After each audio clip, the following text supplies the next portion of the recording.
15টা সুন্নত মুখস্থ রাখতে হবে। 1 নাম্বার সুন্নত ফজরের সালাত জামাতে পড়তে হবে।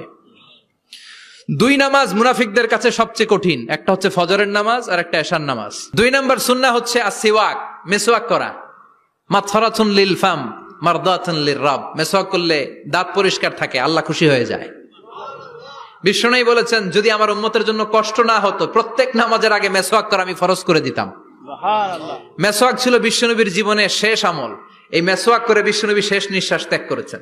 বিশ্বনবী বলতেন নি'মা সিওয়াকি আয-যাইতুন ফাইন্নাহু সিওয়াকি ওয়া সিওয়াকুল আমবিয়া মিন ক্বাবলি।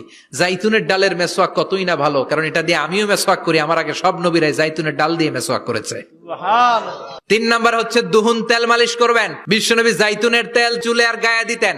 বিশ্বনবী বলতেন ওয়াদাহিনু ফাইন্না ফিত তাদহিনে বারাকাত, তেল খাও, তেল দাও, তেল মালিশ করো, তেলের ভেতরে আল্লাহ বরকত ঢুকাইয়া দিছে। সুবহানাল্লাহ। 4 নম্বরে আত্তিব, জুমার দিনে সুগন্ধি লাগিয়ে যাওয়া সুন্নাত। বিশ্বনবী বলতেন এই দুনিয়ার 3টা জিনিস আমার কাছে সবচাইতে প্রিয়, হুব্বিবা ইলাইয়া মিন দুনিয়াকুম সালাস। 1 হচ্ছে আন-নিসা, নারীদেরকে আমি পছন্দ করি। 2 হচ্ছে আত্তিব, সুগন্ধি লাগাতে আমি পছন্দ করি। বিশ্বনবীরে কেউ সুগন্ধি হাদিয়া দিছে, বিশ্বনবী নেয় নাই, এরকম কোন ঘটনা ঘটে নাই। আল্লাহু আকবার।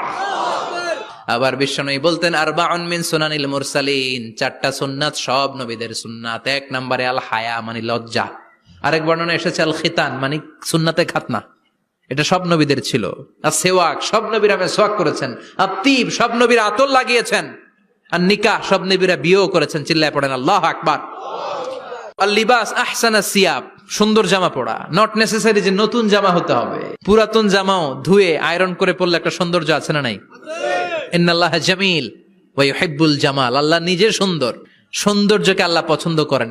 এরপরে ইকসারুস সালাহ আলান নবী, বিশ্বনবীর উপর বেশি বেশি দুরূদ পড়া। বিশ্বনবী বলতেন জুমার দিন শ্রেষ্ঠ দিন, এই দিন আমার উপর বেশি বেশি দুরূদ পড়ো। ফাইন্না সালাতাকুম মা'রুদাতুন আলাইয়া, কেননা তোমরা যে আমার উপর দুরূদ পড়ো, আমি মরে যাওয়ার পরে এই দুরূদগুলো কে পাঠিয়েছে তার নাম, তার বাবার নাম সহ ফেরেশতারা আমার কবরে দিয়ে আসে। সুবহানাল্লাহ।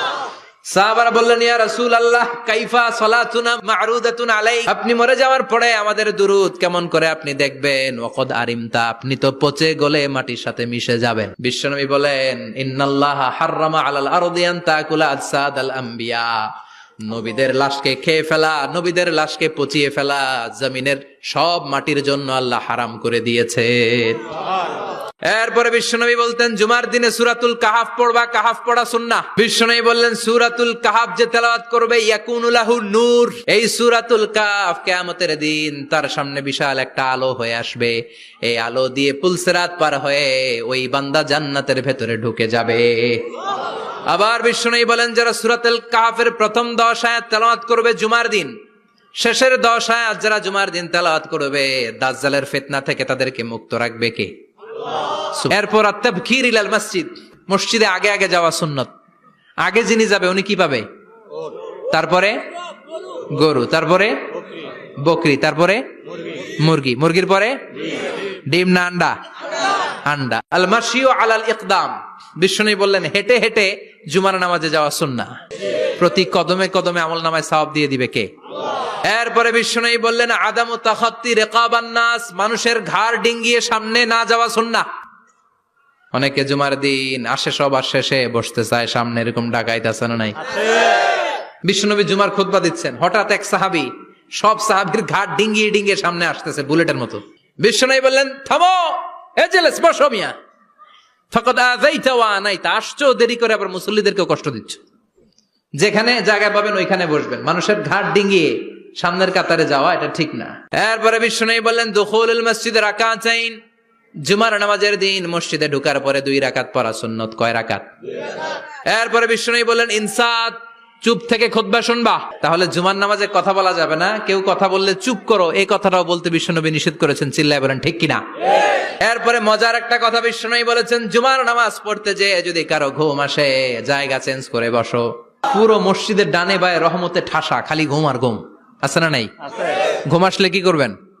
উঠে যাবেন, উঠে জায়গা চেঞ্জ করবেন, পানির ঝাপটা দিবেন, ঘুম দূর করে দিবে কে? তারপরে বিশ্বনবী বললেন জুমার দিন দোয়া করলে কবুল হয়। এটা কখন?